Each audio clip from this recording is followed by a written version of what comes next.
tudo foi afetado. O mundo é corrompido, o homem é corrompido. Fato. Jesus vem e restaura essa sequidão de estilo. Jesus, ele traz a fonte, como diz em Apocalipse, né? A fonte da água da vida, Jesus vem e traz. Ele é a fonte da água da vida, é o rio que corre do trono de Deus, que vai curar, que vai sarar.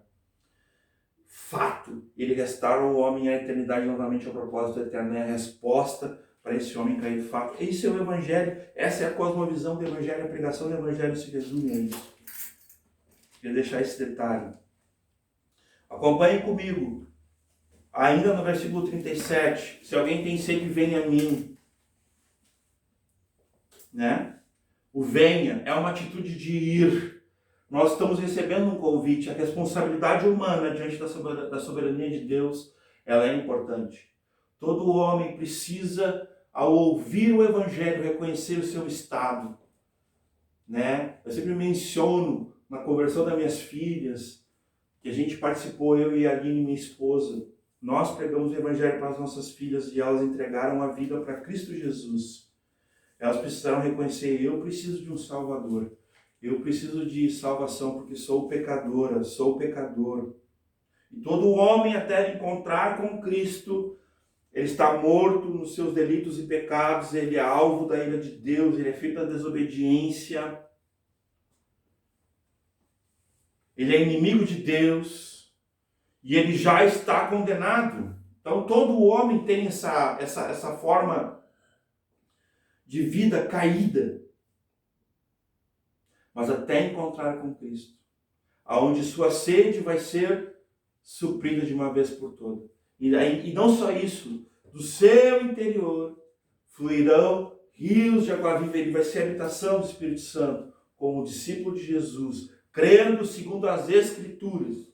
Irmãos, eu preciso falar um pouquinho para vocês sobre as Escrituras.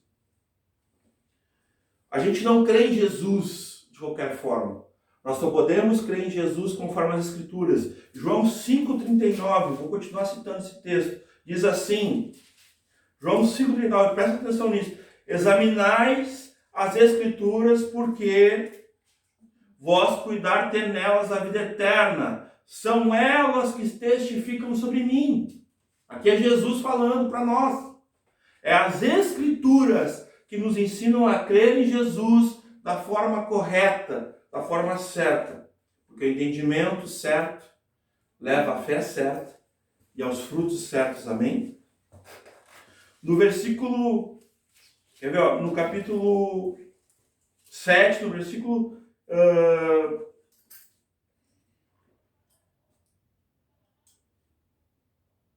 38, que nós vamos entrar aqui agora, diz assim, ó, quem crer em mim, como diz as Escrituras, do seu interior fluirão rios de água viva. Vou dar uma pergunta para vocês. Como nós devemos crer em Jesus? Como que Jesus está dizendo essa manhã para nós? Ele está dizendo assim, vocês devem crer em mim segundo as Escrituras. Segundo as Escrituras. Então Jesus está nos mostrando como nós devemos crer nele. Jesus é o que as Escrituras dizem que ele é. Jesus não é uma ideia minha. Não é uma imaginação minha. Não sou eu que diz quem é Jesus. Mas é as Escrituras que dizem à minha mente, ao meu coração, quem é Jesus. Somente quando há essa iluminação do Espírito Santo no nosso entendimento, isso desce para o nosso coração, esses 30 centímetros. Às vezes é a distância entre o homem e Deus, 30 centímetros, da mente ao coração. Se não descer para cá, não gera vida. Não gera rios de água viva. E meus irmãos, se nós somos sal da terra, tem uma coisa que o sal faz. O texto vai dizer que o sal dá sabor. Que o sal ele serve também para conservar alimentos. Antigamente, os antigos do Rio Grande do Sul, eles usavam o sal para fazer carne de charque. Ou seja, por que a carne de charque ela surgiu, irmãos? Porque há um conhecimento que o sal conserva o alimento. Ele mata tudo que pode estragá-lo. Junto com uma certa umidade, né? É colocado a carne de sal, o sal na carne, virava uma carne de sal e virava um charque. Por quê? Porque o sal ele conserva. O sal dá sabor, amém? O sal ele tem outras propriedades aqui.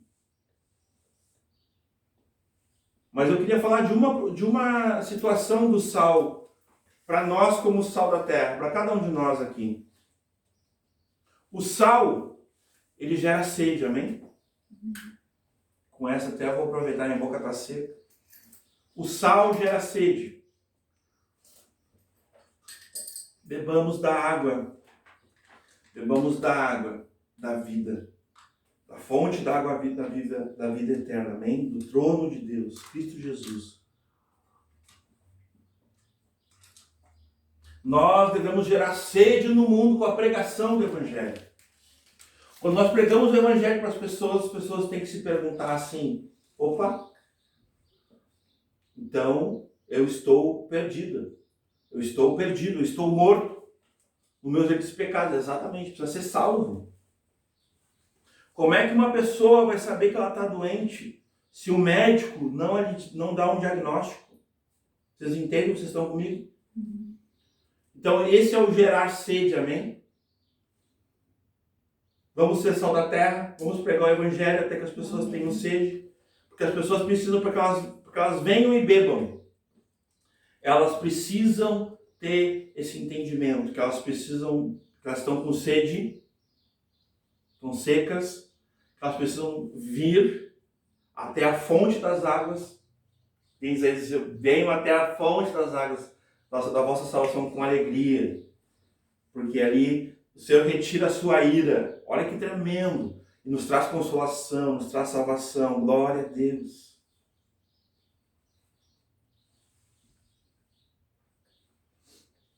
Vamos voltar aqui para o texto.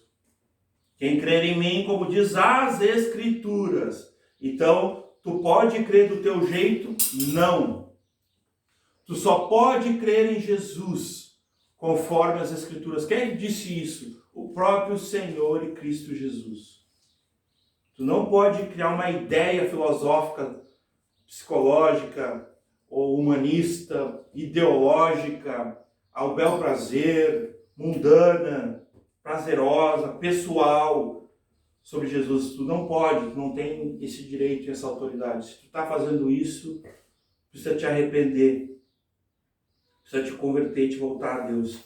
Não se faz isso. Deus está dizendo, quem crer em mim, como diz as Escrituras, do seu interior fluirão rios de água viva. E isso disse ele sobre o Espírito Santo, porque eles não tinham recebido ainda.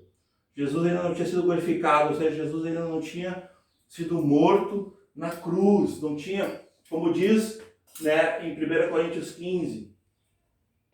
Né, em 1 Coríntios 15, esse é o evangelho que eu tenho notificado, que eu tenho dado a vocês, que eu recebi. Jesus foi morto na cruz pelos nossos pecados, segundo as Escrituras. E ao terceiro dia ressuscitou segundo as Escrituras. E ali fala das 12 testemunhas dos apóstolos, do próprio João, dos 500, do povo, enfim. Meus irmãos, nós precisamos atentar à palavra de Deus. Há um abandono das Escrituras. As pessoas não conhecem Jesus. As pessoas conhecem aqui a comunidade Família Eclésia, o grupo organizado, as obras, as ações sociais, ou qualquer coisa do gênero. Conhecem as amizades, as relações, o pastor, a denominação, mas não conhecem o Senhor, o cabeça da igreja. Isso é um erro falho, irmãos. Porque quando a gente está falando da igreja, quando a gente está falando da denominação, hoje a gente está na época da transmissão, do marketing, das redes sociais, a gente não está pregando o Evangelho. Falar da denominação não é pregar o Evangelho. Pregar o Evangelho é segundo as Escrituras. É o que o Evangelho diz sobre Cristo. Isso é pregar o Evangelho. E viver, né? Que a tua vida, ela venha corresponder pelo testemunho. Observem comigo então o 40. Então muitos da multidão ouviram essa palavra e diziam, verdadeiramente, este é um profeta? Olha que interessante isso. Outros diziam, este é o Cristo, mas diziam outros, vem, pois o Cristo da Galileia. 42, não diz a Escritura que o Cristo vem na descendência de Davi e de Belém, da aldeia de onde Davi era? Assim, entre o povo havia dissensão, havia divisão por causa dele. Alguns queriam prendê-lo, mas não conseguiram botar as mãos nele. Por quê? Porque eles estavam diante da autoridade de Jesus. Esses eram os guardas, os servidores ali. Né? Eu quero fazer rapidamente aqui uma constatação com vocês. Vou seguir aqui a exposição.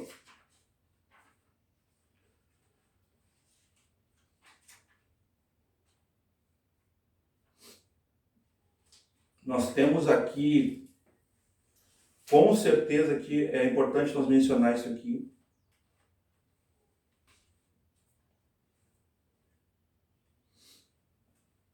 Um entendimento que a multidão, olha o versículo 40 comigo, a multidão ouvindo essa palavra diziam. Vocês veem quando Jesus está pregando a palavra. E aqui eu não estou criando uma teologia, não é isso. Jesus, ele cita as Escrituras, é o cumprimento de Isaías, amém? Mas é o cumprimento também de Ezequiel. A gente não vai ter tempo de ler, esse eu não vou ler. Mas quem quiser anotar aí Ezequiel, tá? É o capítulo 47, tá? Do 1 ao 9. Ali está previsto isso. Inclusive, eu posso até afirmar para vocês escatologicamente. Escatologia é o tempo do fim. Esse texto é usado também. Então, a gente vai falar aqui do 47. Perdão, Ezequiel 47, do 1 ao 9. A gente vai enxergar o cumprimento do que Ezequiel estava falando também. Então, não é só o profeta Isaías, não. Tem mais um profeta ainda, viu? Que é Zacarias, o 13:1, também vai falar disso. Eu não vou ler esses textos, mas eu vou dar porque são as tradições. E são essas tradições que Jesus está respondendo. Jesus ele tem um compromisso com a sua palavra, meus irmãos.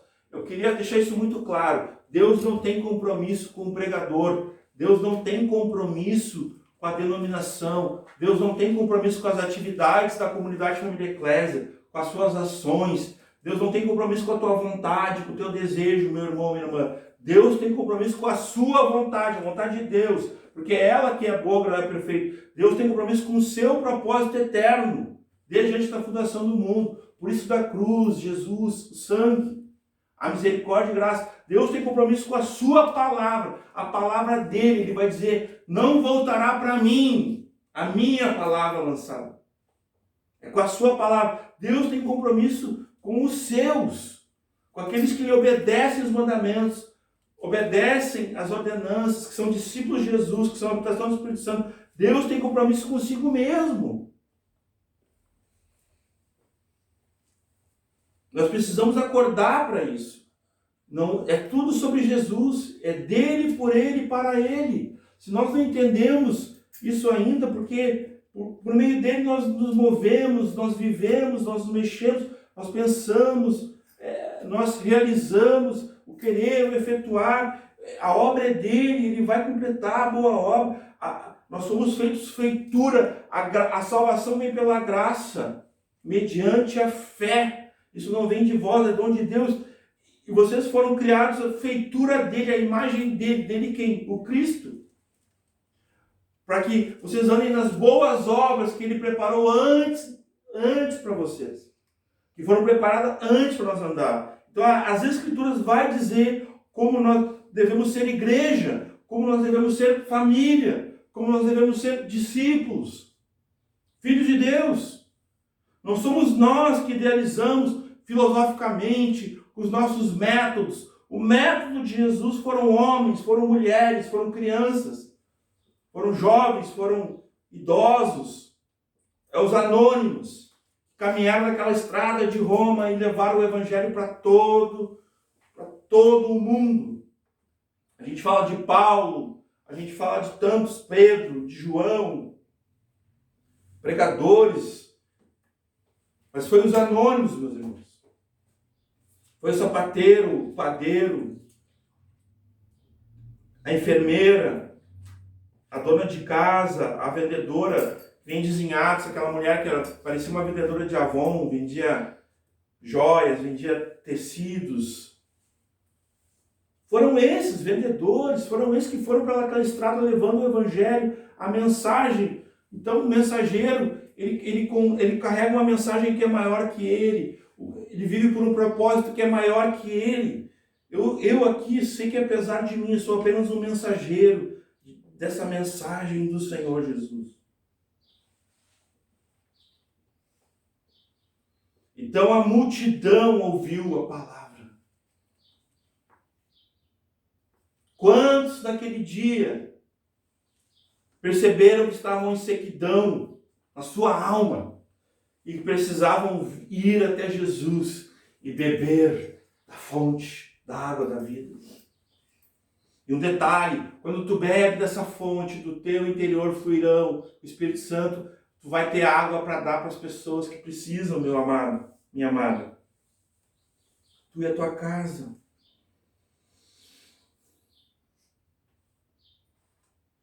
Quero fazer umas considerações sobre isso.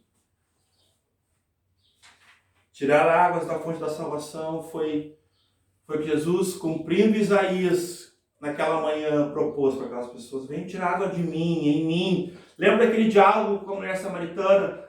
Senhor, é no monte, é no templo, vocês dizem. Nós dizemos, não é nem lá, não é nem ali, é cá, em mim. É isso que Jesus está dizendo, é em mim, sou eu, é tudo sobre mim. E nós somos um ninguém falando sobre alguém. É sobre Jesus, não é sobre nós. Nós lemos nesse próprio texto que aquele que fala de si quer glória para si mesmo, quer reconhecimento. Que foi a primeira proposta dos irmãos de Jesus. Aquela fala deles, né? Aquele conselho dos irmãos de Jesus para Jesus. Esse encabimento. Mas Jesus falou, eu não falo de mim.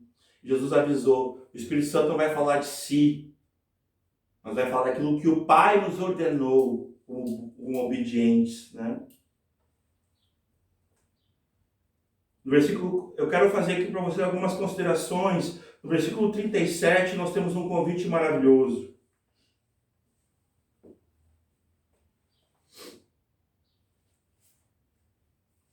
Então as multidões, elas escutam aquele convite. E por isso que diz ali, ouvindo esta palavra. Então é do que aconteceu do 37 ao 40. Não estou simplesmente voltando, eu quero mostrar um contexto para vocês. Vamos abrir rapidamente Apocalipse 22, 17. Hoje nós estamos atipicamente, com alguns textos paralelos. Não é muito a nossa...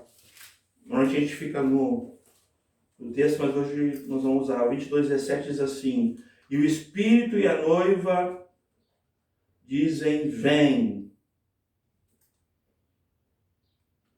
E quem tem sede, venha. E quem quiser, tome de graça da água da vida.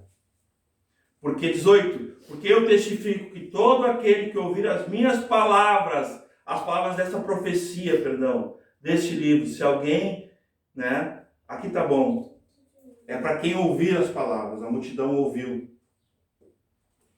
Então, 40, então muitos da multidão ouvindo esta palavra, eu creio na conversão deles, viu?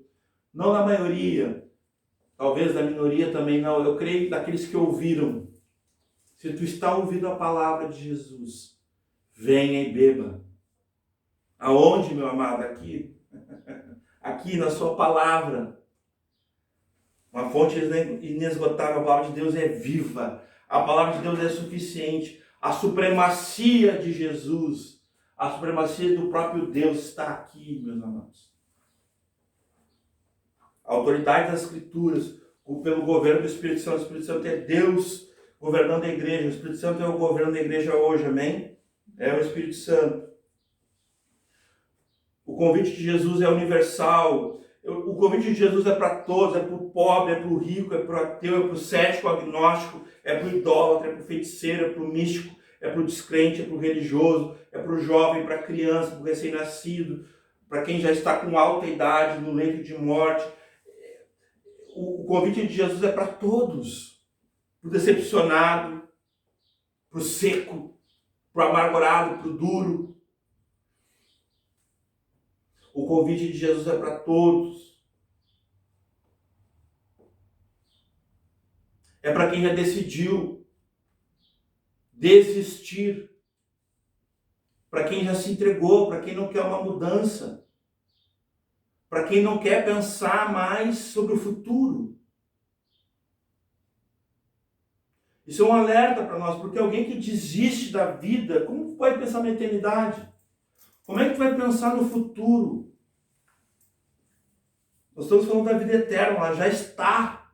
Que conheçam a Ti, único Deus, e a Jesus Cristo, a vida eterna, a quem enviaste. Vou fazer mais umas considerações e já vou estar me encaminhando. Mas esse convite é um convite universal dessa forma. Não é sobre o universalismo, não.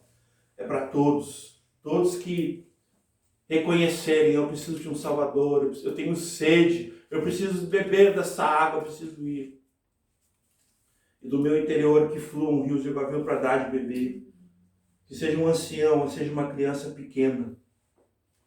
Todos possam beber. O convite de Jesus é para uma relação pessoal. Venha a mim. Ele não está dizendo para ti numa igreja. Ele não está dizendo para ti numa instituição religiosa. O judaísmo. Ele não está te dizendo para ti num pastor. Ele está dizendo, venha a mim. Quantas vezes nós ouvimos isso, meus amados irmãos? Venha a mim. É um convite público. É para todos. Mas ele é pessoal. E Jesus, até o capítulo 7, ele vai fazer alguns convites. Eu acho interessante nós ler. Vamos ler rapidamente. Eu quero primeiro que vocês abram comigo no 3:12. Eu preciso fazer bem rápido. Diz assim: se vos falei das coisas terrestres e não credes, como crereis se vos falar das coisas celestiais? Ora, ninguém subiu ao céu senão o que desceu, o Filho do Homem que está no céu. Continua ali.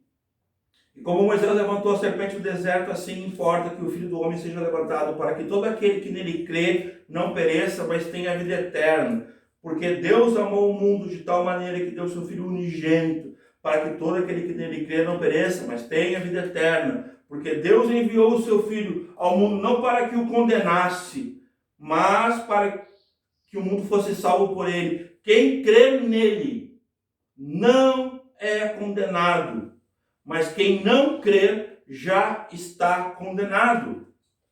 Esse aqui é o primeiro convite público.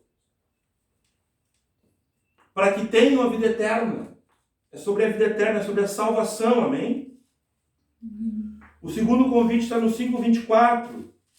No 5:24 vai dizer assim, João 5:24, nós estamos expondo o Evangelho de João, então eu não vou sair desse caso, eu não vou sair daqui.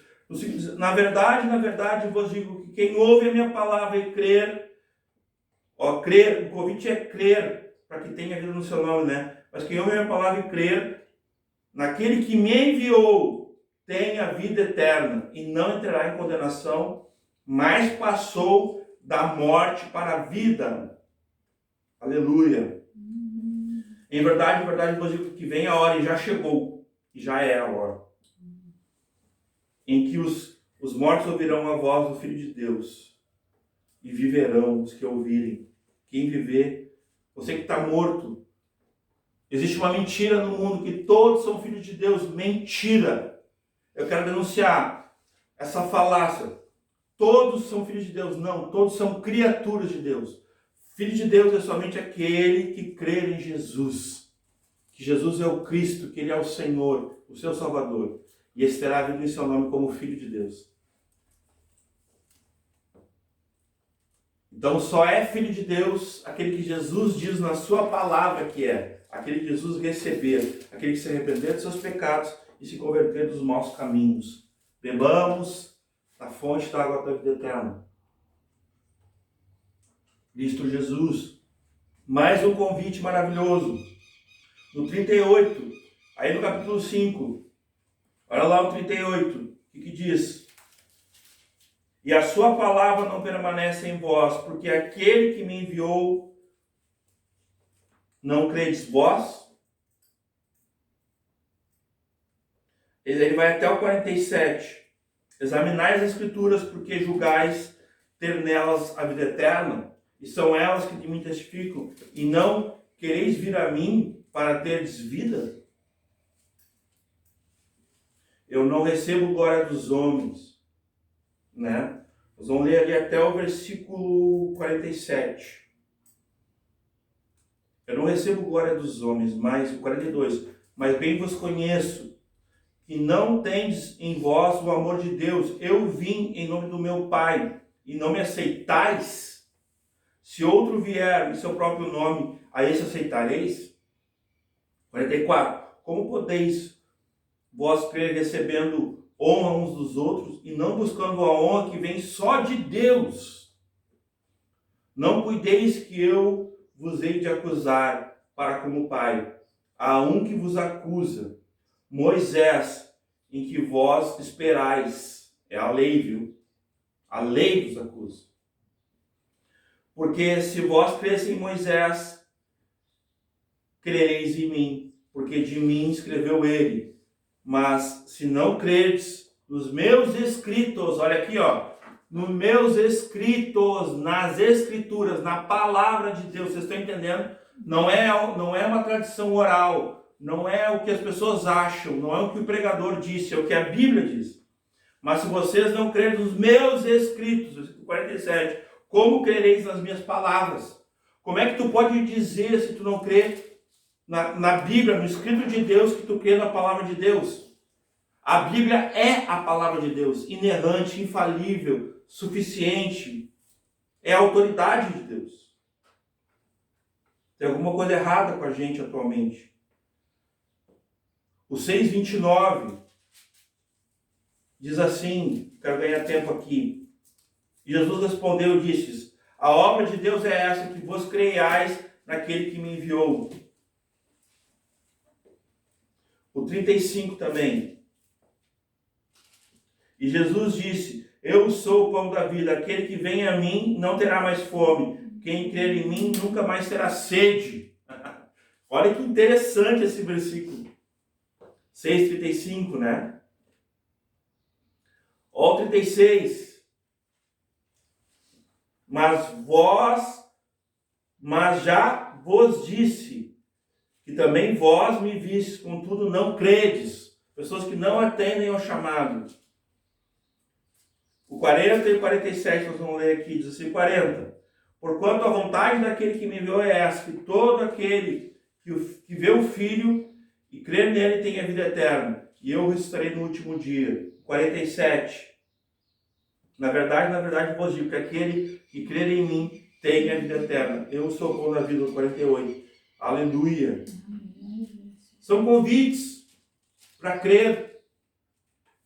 Esses escritos, o livro de João, o Evangelho de João e toda a Bíblia, foram escritos, meus irmãos, para que vocês reconheçam, para que vocês creiam que Jesus é o Messias, é o Senhor, é o Salvador, é o Cristo de Deus. E tenham vida em seu nome.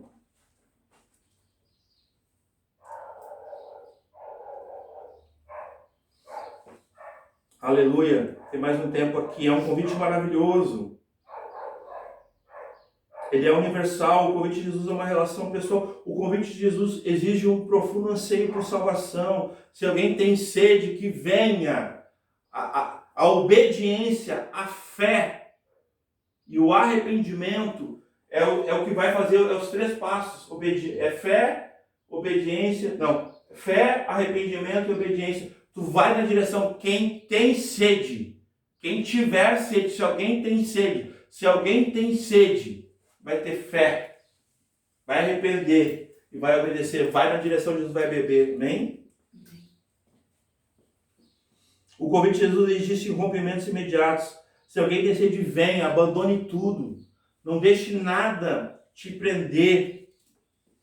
Lembre que Jesus falou: quem, pois, quiser ser meu discípulo, tem que renunciar a tudo quanto tu tem, senão não pode ser meu discípulo. Se tu ama o teu pai, tua mãe, tua esposa, teus filhos, mais do que a mim, tu não é digno de mim. Quem, pois, quiser salvar a sua vida vai perdê-la. Mas quem perder por amor de mim do evangelho vai ganhá-la, vai salvá-la. Aquele que quer me seguir, quer ser meu discípulo, negue-se a si mesmo.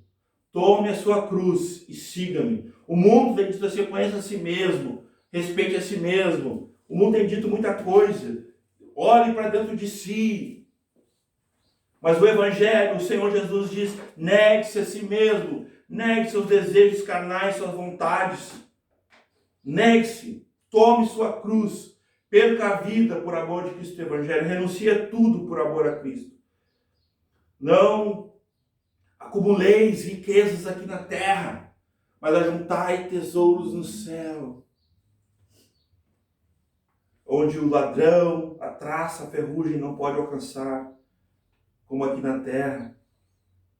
O homem mais miserável é aquele homem que tem esperança em Cristo, somente nessa vida. Se a tua esperança está em Cristo somente nessa vida, meu irmão, minha irmã, tu é o mais miserável de todos os homens. Isso a Bíblia diz. A tua esperança é Cristo em vós, na glória eterna, na eternidade. Para Deus, ninguém é recuperável.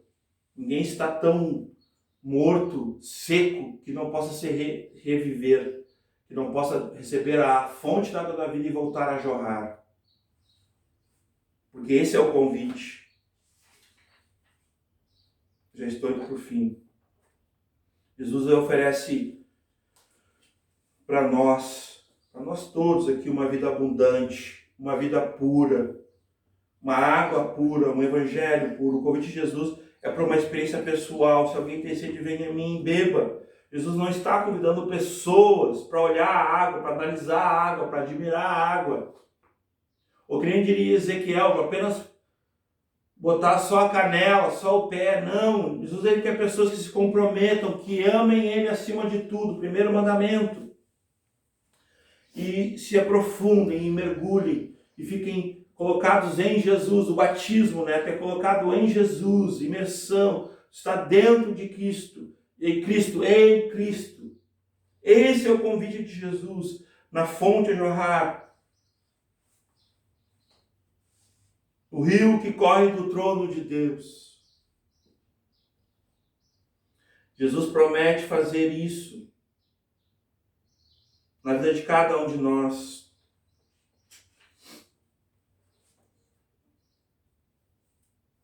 Esse é um cumprimento da promessa dos profetas, das Escrituras.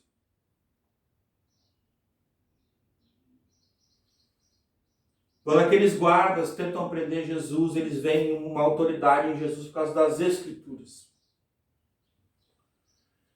Ninguém fala, ou nunca ninguém falou como esse homem, isso que está no grego. Nós nunca vimos alguém falar como esse homem. Isso é um registro histórico daqueles guardas que foram lá para quê? Prender Jesus. Jesus, nesse capítulo 7, ele vai se deparar com a multidão, com o povo, com os guardas, com os religiosos. Ele vai estar no templo, na sinagoga, ele vai estar ali na festa, vai estar com pessoas do mundo todo ali também. Mas ele está mais preocupado com aquele que tem sede, com aquele que está morto, com aquele que ele pode reviver. Foi para esse que Jesus foi lá encontrar.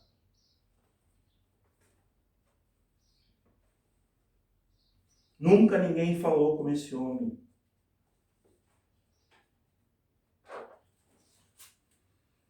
Jesus repreendeu eles.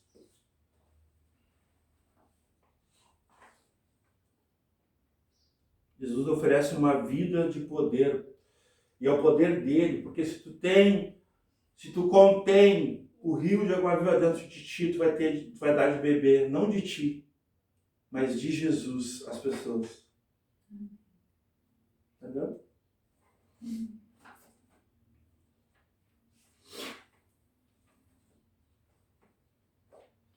Amém, meus irmãos. Eu quero concluir. Tinha mais coisas para falar aqui, só que eu quero fazer umas considerações finais. Eles estavam enganados sobre Jesus. Todos eles. Os irmãos de Jesus, os líderes religiosos, os guardas.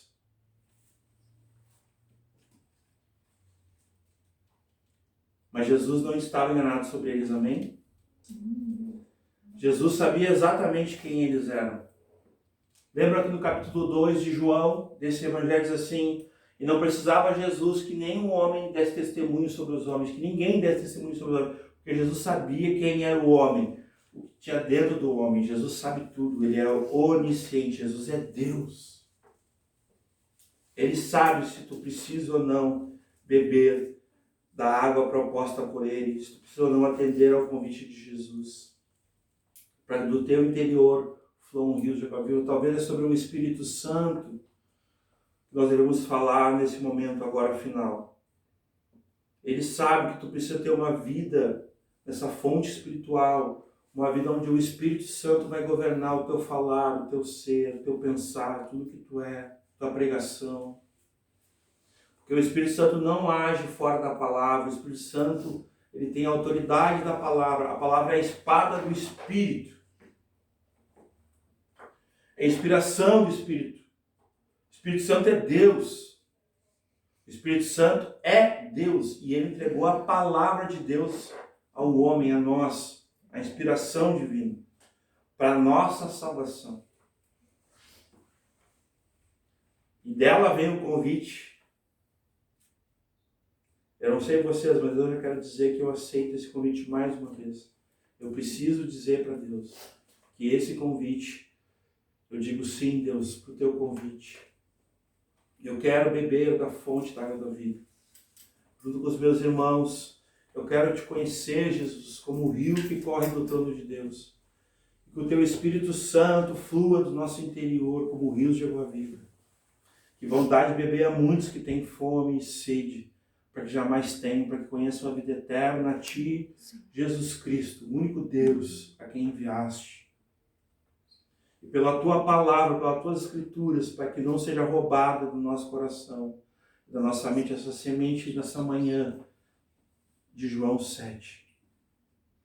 Mas fique registrado nos nossos corações para a salvação, para a vida eterna. Nós cremos que Tu és o Cristo, que Tu és o Senhor, o Salvador, que Tu és a fonte da água da vida que corre do trono de Deus, para que tenhamos vida em Teu nome, uma vida regada por Ti, uma vida em abundância, uma vida que nós vamos abençoar a outros. Que essa palavra encontre corações secos, almas secas essa manhã, e gere dentro deles rios de água viva, porque Jesus é a fonte de Deus, inesgotável.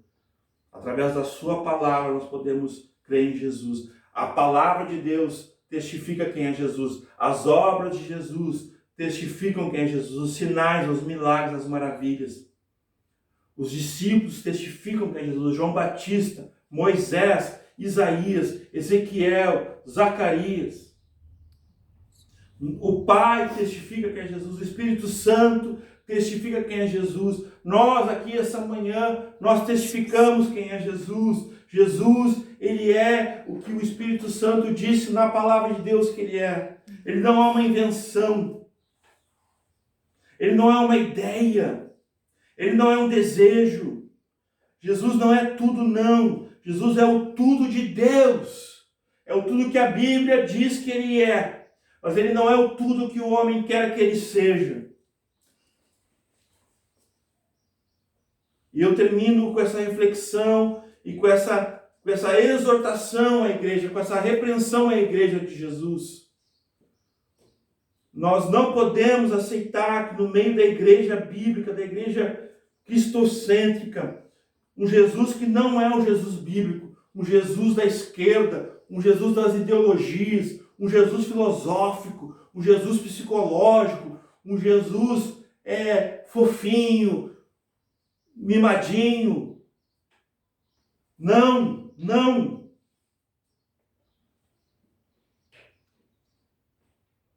Jesus, Filho de Deus, bíblico, histórico que seja, mas, sobretudo, vivo, que morreu e ressuscitou.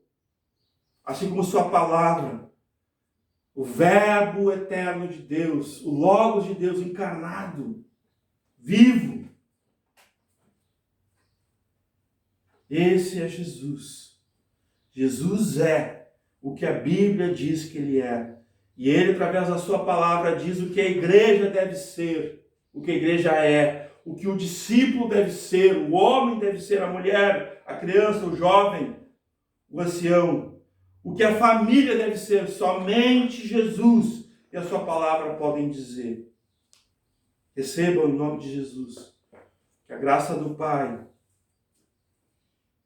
o amor do Filho, o amor do Pai, a graça do Filho e a comunhão do Espírito Santo sejam sobre todos nós. E que o Senhor faça resplandecer sobre nós seu rosto, a luz. E como o sal da terra venha gerar sede nas pessoas a pregação do Evangelho. Mesmo que a gente tenha que manifestar contra as obras da carne, contra as más obras dos homens, nós possamos ser amados por Deus, reconhecidos por Deus, ainda que sejamos odiados pelo mundo. Graça e paz, apesar de nós, Deus bom, fiquem na paz que excede. Tamo junto, até depois do fim, para sempre mesmo. Amém.